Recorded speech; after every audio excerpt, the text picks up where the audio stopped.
FD mature ಆಗೋದಕ್ಕೆ ಇನ್ನೂ 4 ತಿಂಗಳು ಟೈಮ್ ಇದೆ. ಈಗಲೇ ತಗೊಂಡ್ರೆ FD ಇಟ್ಟು ಪ್ರಯೋಜನ ಇಲ್ಲ. ಟ್ಯಾಕ್ಸಸ್ಸು, ಪ್ರಿಮೆಚೂರ್ ಚಾರ್ಜಸ್ಸು ಅಂತ ಬಿಡುಗಾಸು ಕೈಗೆ ಸಿಗಲ್ಲ.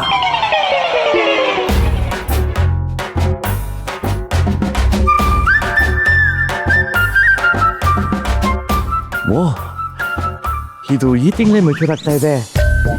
ರಾಯರಿದ್ದಾರೆ ಅನ್ನೋ ಮಾತು ನಿಜ. ಎಷ್ಟಿದೆ? 10,000 ಇದೆ. ಪರವಾಗಿಲ್ಲ, ದೊಡ್ಡ ಅಮೌಂಟೇ. 75,000ಕ್ಕೆ ನಾನು 10,000 ರೂಪಾಯಿ ಕೊಟ್ಟರೆ 14% ನನ್ನ ಕಡೆಯಿಂದ ಕಾಂಟ್ರಿಬ್ಯೂಷನ್ನು ಇರಲಿ.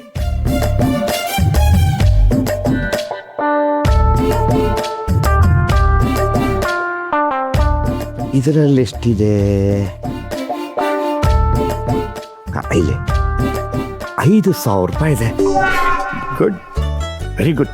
ಟೋಟಲ್ಲು 15,000 ರೂಪಾಯಿ. ಅಲ್ಲಿಗೆ ಒಟ್ಟು ನನ್ನ ಕಡೆಯಿಂದ ನನ್ನ ಮಗನಿಗೆ 20% ಕಾಂಟ್ರಿಬ್ಯೂಷನ್ ಕೊಟ್ಟಂಗೆ ಆಗುತ್ತೆ. ಸಣ್ಣ ಅಮೌಂಟೇ ಇರಲಿ, ಪರವಾಗಿಲ್ಲ. ಮೊದಲು ಹೋಗಿ ಇವೆರಡೂ ಡ್ರಾ ಮಾಡ್ಕೊಂಡು ಬಂದ್ಬಿಡಬೇಕು.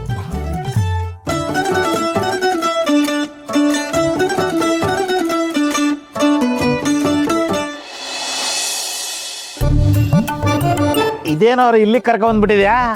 ಆರಾಮಾಗಿ ಕುತ್ಕೊಂಡು ಅರಟೆ ಹೊಡಿಯೋಷ್ಟು ಫ್ರೀ ಆಗಿಬಿಟ್ಟಿದ್ಯಾನ ಇಷ್ಟು ಬೇಗ? ಸ್ವಲ್ಪ ಹೊತ್ತು ಬಾಯಿ ಮುಚ್ಕೊಂಡು ಸುಮ್ಮನೆ ಇದ್ರೆ ಎಲ್ಲಾನು ಹೇಳ್ತೀನಿ. ಅಂದ್ರೆ ಅರಟೆ ಹೊಡಿಯಕ್ಕಲ್ಲ. ಲೋ ಮುರಳಿ, ಇವತ್ತು ಡೇಟ್ 6 ಕಣೋ. ಮನೆಗೆ ಲಕ್ಷ್ಮಿ ಸಂಬಳ ಕೊಡೋ ದಿನ. ಅದು 75,000. ಆ ದುಡ್ಡು ಏನಾದ್ರೂ ಇವತ್ತು ಅಮ್ಮನ ಕೈಗೆ ಸೇರ್ಲೇಬೇಕು ಕಣ. ಓ, ಹಳೆ ವೈನು ಹೊಸ ಬಾಟ್ಲ್ ಕತೆ. ಹೇಳು ಹೇಳು.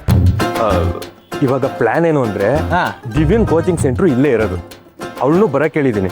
ದಿವ್ಯಾ ಬರ್ತಿದ್ದಂಗೆ, ನೋಡು ದಿವ್ಯಾ, ಮುರುಳಿ ಹೆಂಡತಿಗೆ ಹುಷಾರಿಲ್ಲ, ಅರ್ಜೆಂಟಾಗಿ ಆಪರೇಷನ್ ಮಾಡಿಸ್ಬೇಕು, ಅದಕ್ಕೆ ದುಡ್ಡಿನ ಅವಶ್ಯಕತೆ ಇದೆ ಅಂತ ಹೇಳ್ತೀನಿ.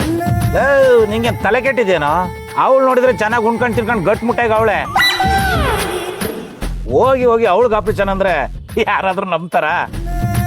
ನಾನು ಹಂಗೆ ಹೇಳಿದ ತಕ್ಷಣ ದಿವ್ಯಾ ನಾನು ಮುರುಳಿ ಹೆಂಡತಿ ನೋಡ್ಲೇಬೇಕು ಅಂತ ಅಡ್ಡಾಡ್ಕೊಂಡು ಕುತ್ಕೋತಾಳ? ಇಲ್ಲ ತಾನೆ? ಮತ್ತೆ ಹೇಗೆ ಅವಳಿಗೆ ವಿಷಯ ಗೊತ್ತಾಗುತ್ತೆ? ಸಾರಿ ಕಣಪ್ಪ. ಸರಿ, ಇವಾಗ ಅರ್ಜೆಂಟಾಗಿ ದುಡ್ಡು ಅರೇಂಜ್ ಆಗ್ತಾ ಇಲ್ಲ. ದಿವ್ಯಾ ನೀನ್ ಹೆಲ್ಪ್ ಬೇಕು ಅಂತೇಳಿ ಅವಳು ಚಿನ್ನದ ಬಳೆನ ಇಸ್ಕೊಳ್ಳೋದು, ಅದನ್ನ ಅಡ ಇಟ್ಟು ದುಡ್ಡನ್ನ ಅರೇಂಜ್ ಮಾಡೋದು, ಆ ದುಡ್ಡನ್ನ ಲಕ್ಷ್ಮಿ ಸಂಬಳ ಅಂತೇಳಿ ಅಮ್ಮಂಗೆ ಕೊಡೋದು, ದಿವ್ಯಂಗೆ ಸ್ವಲ್ಪ ದಿನದ ಮಟ್ಟಿಗೆ ಡೂಪ್ಲಿಕೇಟ್ ಬಳೆ ಕೊಡ್ಸೋದು.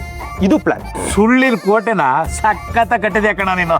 ಕಿಂಡಲ್ ಮಾಡ್ಬೇಡ ನೀನು. ನನಗೂ ಇದೆಲ್ಲ ಮಾಡಕ್ ಇಷ್ಟ ಇಲ್ಲ ಕಣ. ಆದ್ರೆ ಬೇರೆ ದಾರಿ ಏನಿದೆ ಹೇಳು? 2 ದಿನದಿಂದ ಅಮ್ಮ ಬರೀ ಲಕ್ಷ್ಮಿ ಸಂಬಳದ ಬಗ್ಗೆನೇ ಕೇಳ್ತಾ ಇದ್ದಾರೆ. ಏನಾರು ಕೊಟ್ಟಿಲ್ಲ ಅಂದ್ರೆ ಅಷ್ಟೇ ಕತೆ. ಇದಕ್ಕೆ ನೀನು ಒಪ್ಕೊಳ್ಳೇಬೇಕಪ್ಪ.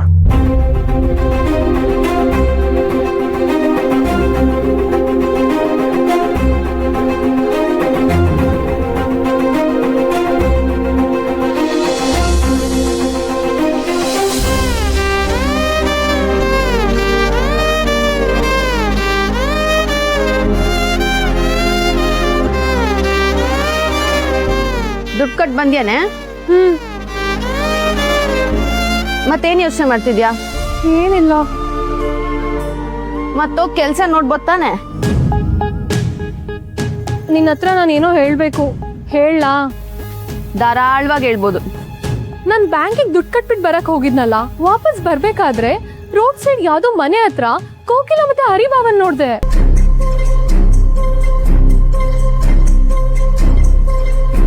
ಕೋಕಿಲ ಅಳ್ತಾ ಇದ್ಲು, ಆದ್ರೆ ಹರಿಬಾಬಾ ಸಮಾಧಾನ ಮಾಡೋದ್ ಬಿಟ್ಬಿಟ್ಟು ಅವಳನ್ನ ಬೈತಾ ಇದ್ರು. ಏನೇ ಹೇಳ್ತಿದ್ಯಾ? ಬೆಳಿಗ್ಗೆ ತಾನೇ ಅವ್ರು ನನ್ನ ಆಫೀಸಿಗೆ ಬಿಟ್ಟು ಅವ್ರ ಆಫೀಸಿಗೆ ಹೋಗಿದ್ದಾರೆ. ಅದು ಅಲ್ಲದೆ ಕೋಕಿಲ ಬೆಳಗ್ಗೆ ತಾನೇ ಸಿಕ್ಕಿದ್ಲು. ನೀನ್ ಯಾರೋ ಬೇರೆಯವ್ರನ್ನ ನೋಡಿರ್ಬೇಕು. ಕೆಲ್ಸ ನೋಡೋಗು. ಇಲ್ಲ ಕಣೆ, ನಾನ್ ಸರಿಯಾಗೆ ನೋಡಿದೀನಿ. ಬೇರೆ ಯಾರೋ ಆದ್ರೆ ಗೊತ್ತಾಗ್ತಿರ್ಲಿಲ್ವಾ ನನ್ಗೆ? ಯಾವುದಕ್ಕೂ ಒಂದ್ಸರಿ ಬಾವಂಗ್ ಕಾಲ್ ಮಾಡಿ ಏನಾಯ್ತು ಅಂತ ಕೇಳೋದು ಒಳ್ಳೇದು ಅನಿಸ್ತಿದೆ.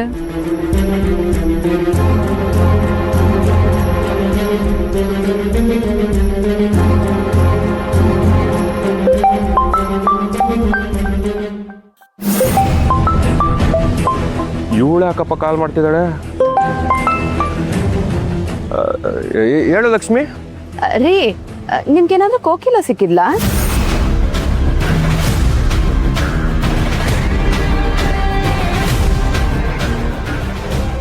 ಕೋಕಿಲನಾ ನನಗೆ ಯಾಕೆ ಸಿಗ್ತಾಳೆ ನಾನು ಆಫೀಸಲ್ಲಿ ಇದ್ದೀನಪ್ಪ